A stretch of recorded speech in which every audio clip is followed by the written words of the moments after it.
تو انہوں نے ٹیسٹ کروائے تو وہ سوراخ جو ہے وہ اللہ تعالیٰ کی طرف سے بند ہو گیا.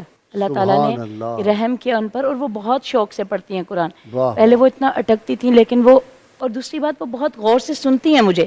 کچھ اسٹوڈنٹس ہوتے ہیں نا جو بیچ میں جو ہے وہ انٹرپٹ کر دیتے ہیں اور اپنا جاری کر دیتے ہیں, پڑھنا شروع کر دیتے ہیں. وہ سنتی ہیں غور سے اور بہت اچھا پڑھتی ہیں.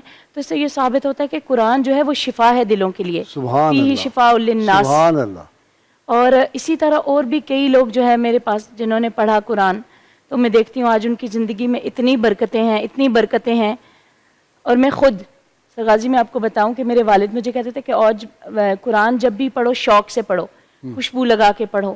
اور میں جب پڑھتی تھی اور میرے پاس وہ خوشبو سلگاتے تھے, الگ سے میرے لیے بہت ساری خوشبوئیں انہوں نے رکھی ہوئی تھی کہ جب آپ قرآن پڑھنے لگیں تو آپ اس کو جو ہے لگائیں. واہ واہ, یہ پروٹوکول ہے. پروٹوکول دیتے تھے. اور جب میں واپس آتی تھی اسکول میں, یہ 6-7 سال کی عمر کا واقعہ میرا, تو میں جو ہے انٹر ہوتی گھر میں, میرے والد اٹھ کھڑے ہوتے, سید صابر حسین شاہ ترمذی, میرے ماتھے کو چومتے. اور میرا صبح میں یہ تھا کہ ایبٹ آباد میں سردی بڑی ہوتی ہے, تو میرے والد رات کو جو ہے وہ پانی جو ہے وہ رکھ دیتے چولہے کے اوپر, اور لکڑیاں آگے رکھ دیتے اور اوپر سے کور کر دیتے, تو وہ جو ہے اس کی ٹھنڈک ختم ہو جاتی تھی. اور میں صبح وضو کرتی, تو بابا کے ساتھ میں کہیں بھی جاتی نا, تو لوگ کہتے یہ آپ کے ہاتھوں کے اوپر سے یہ خون کیوں نکل رہا ہے اور پیروں کے اوپر سے. تو بابا کہتے ہیں صبح اٹھتی ہیں نا, وضو کرتی ہیں, تو اس کے بعد جو ہوا لگتی ہے نا تو اس سے یہ پھٹ جاتی ہے اسکن.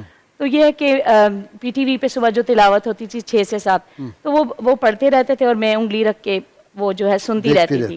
اور پھر جو کوئی مشکل اس میں چیزیں ہوتی تھی, ترجمہ یا تفسیر, تو وہ میرے والد مجھے پڑھا دیتے تھے.